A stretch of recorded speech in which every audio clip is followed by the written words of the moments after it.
Thanks for tuning in to this week's news recap. While Ari and I spoke a lot about Sam Bankman-Fried and FTX during the interview, there are a few other things that happened this week that we didn't get to cover.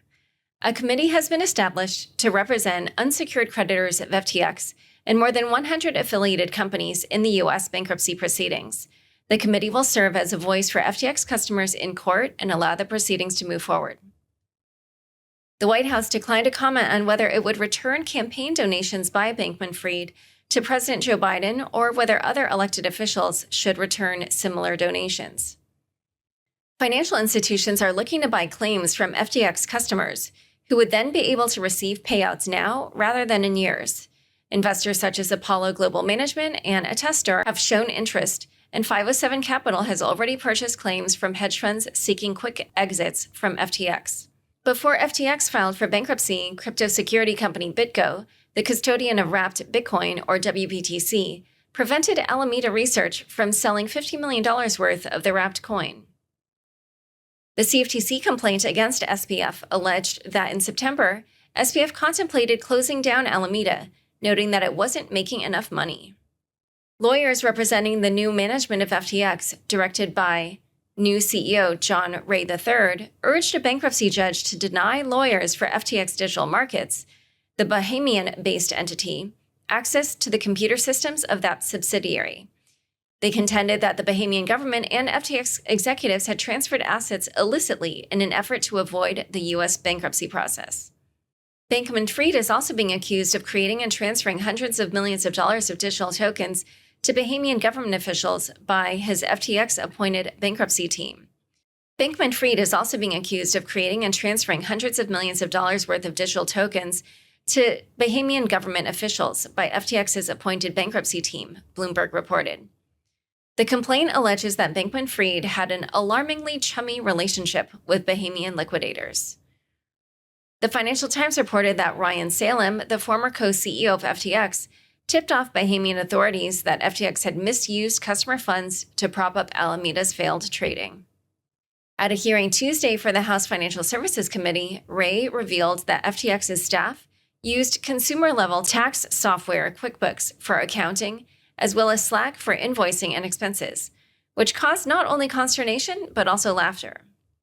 Binance passes a stress test, but faces financial and regulatory headwinds. After Binance issued its Proof of Reserves report last week, with many noting that it was not a true audit, Binance has been facing doubts about its solvency.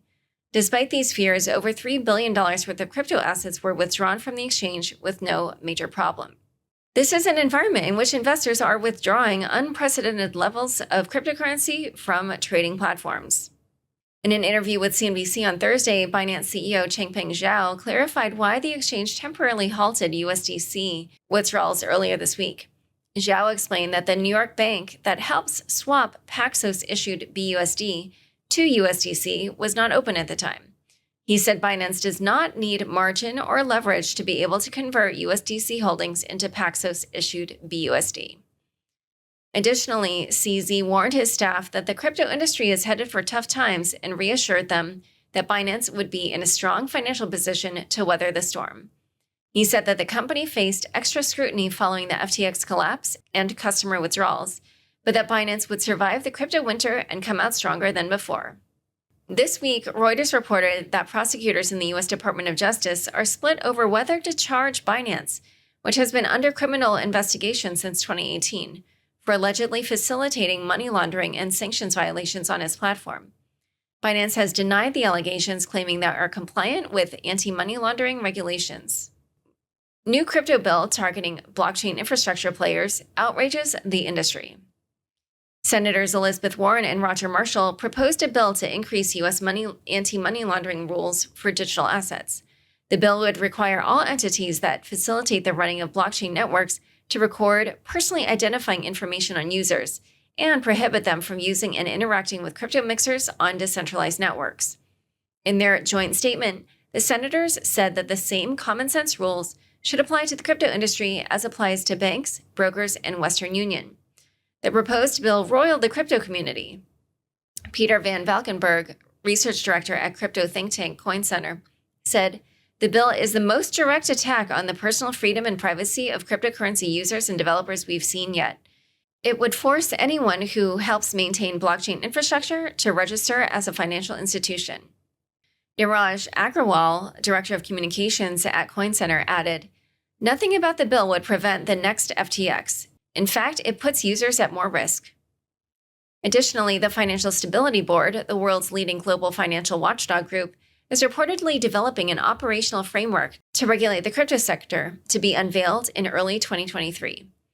Dietrich Domanski, the Secretary General of the FSB, noted that this work plan would reflect the urgency needed for supervising digital assets and decentralized finance. However, Domanski cautioned against rushing into decisions without first understanding the nuances of the crypto markets. On a similar note, Reuters reported that economic leaders of the G20 are gathering in Bengaluru, India, to develop an agreement on policy for crypto assets and provide guidance to global regulators. The Block CEO, who secretly took loans from SBF, steps down. Michael McCaffrey resigned as CEO of The Block, a crypto media outlet, after it came to light that the company was secretly funded over the last 2 years by Sam Bankman-Fried's Alameda Research. Alameda gave 3 loans worth $43 million, which McCaffrey used to buy out other investors, fund day-to-day operations, and purchase real estate in the Bahamas for himself. Bobby Moran, the Block's former chief revenue officer, has stepped into the role of CEO. McCaffrey has not been accused of trying to influence the Block's newsroom or research teams, particularly in their coverage of SBF, FTX, and Alameda Research. Kwon is believed to be in Serbia. Kwon, the founder of the collapsed Terra ecosystem, has fled to Serbia via Dubai, according to a CoinDesk Korea report on Monday. In previous weeks and months, South Korea said that it had issued an arrest warrant and Interpol red notice for the co-founder, alleging violations of the Capital Markets Act in Korea. The Seoul Southern District Prosecutor's Office reported Monday that Kwon is in Serbia, with the Ministry of Justice requesting Serbian authorities for assistance in the investigation. Maple Finance ends support for Solana to focus on Ethereum. Maple Finance, a crypto platform that has suffered tremendously since the collapse of FTX, has announced that it is ending support for the Solana blockchain in its 2023 strategy. The under-collateralized lending protocol will instead focus on Ethereum, which it is calling the dominant chain. The team cited Ethereum's transition to proof-of-stake and its thriving ecosystem as motivating factors for their decision.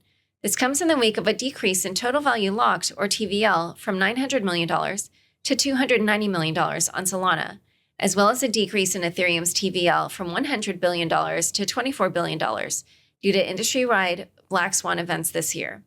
In response, Maple Finance is planning to upgrade its protocol to version 2.0, which will aim to increase opportunities on-chain by introducing features such as diversifying with real-world assets, as well as giving pool delegates the ability to declare early default and liquidate loans if a borrower doesn't pay within a certain period. Tether will remove secured loan backing in 2023. USDT issuer Tether announced plans to remove secured loans from the stablecoin's backing in 2023, following concerns that the company won't be able to honor redemptions in the event of a bank run. Tether is professionally and conservatively managed, and this will be demonstrated once again by successfully winding down the lending business without losses, since all loans are over-collateralized by liquid assets, the company said in a statement. Bitcoin miners are in distress. The Bitcoin mining industry is struggling to remain profitable in this bear market. In November, Bitcoin mining hit its lowest profitability since 2014. Due to the crypto winter, high electricity costs, and miners switching to more profitable altcoins, the profitability of Bitcoin mining stands at only 5 cents per day for 1 terahash per second, Bankless Times reported. Investment bank B. Riley Financial offered to provide Core Scientific $72 million in financing to help the company remain viable and avoid bankruptcy. In response, the company's shares skyrocketed 94%. Bitcoin miner CleanSpark reported significantly less than expected revenue of $26.2 million in the 3 months ending in September, missing the average estimate of $27.1 million. Additionally, the company reported a much larger net loss than expected, at $42.3 million compared to the estimated $15.4 million. Moreover, a class action lawsuit has been filed against Bitcoin miner Iris Energy after the firm said its revenue was not enough to satisfy its financing commitments.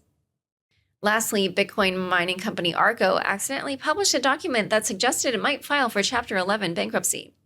While this was not actually the case, the firm is looking to sell off assets and take out a loan in an effort to prevent bankruptcy. Coinbase to support mistakenly sent ERC20 tokens. Over the years, Coinbase users sent many unsupported ERC20 tokens to the exchange, only to have them disappear into the ether.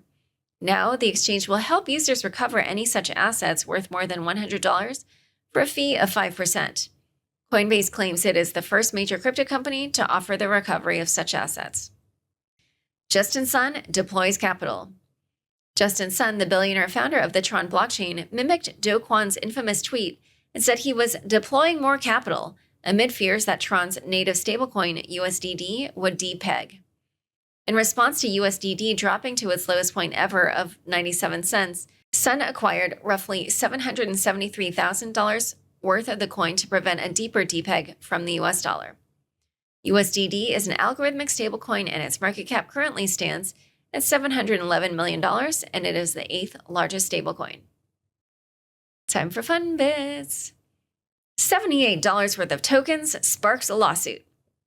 Compound DAO and Compound co-founders Robert Leshner and Jeffrey Hayes are being sued for allegedly selling unlicensed securities and causing the plaintiffs to suffer damages by holding comp tokens.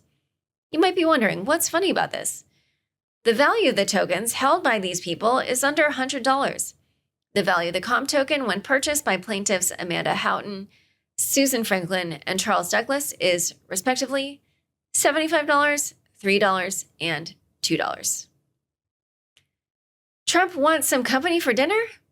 Donald Trump launched a collection of 45,000 fantasy non-fungible tokens, or NFTs, for sale on Truth Social, the platform he founded after he was blacklisted from Twitter, Facebook, and others.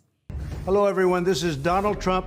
Hopefully your favorite president of all time, better than Lincoln, better than Washington, with an important announcement to make. I'm doing my first official Donald J. Trump NFT collection right here and right now. They're called Trump Digital Trading Cards. Crypto Twitter had a heyday over these NFTs. As Eric Wall tweeted, "Wait a minute, these NFTs give you access to a community, a dinner with Trump, golfing with Trump, Zoom calls, one-on-one meetings, autographs. These aren't baseball cards. This is a simp DAO." Thanks so much for joining us today. To learn more about Ari, the charges against SPF, and how the process might play out, check out the show notes for this episode. Unchained is produced by me, Laura Shin, with help from Anthony Yoon, Mark Murdoch, Matt Pilchard, Kwon Iranovich, Sam Sriram, Pema Jamdar, Shashank, and CLK Transcription. Thanks for listening.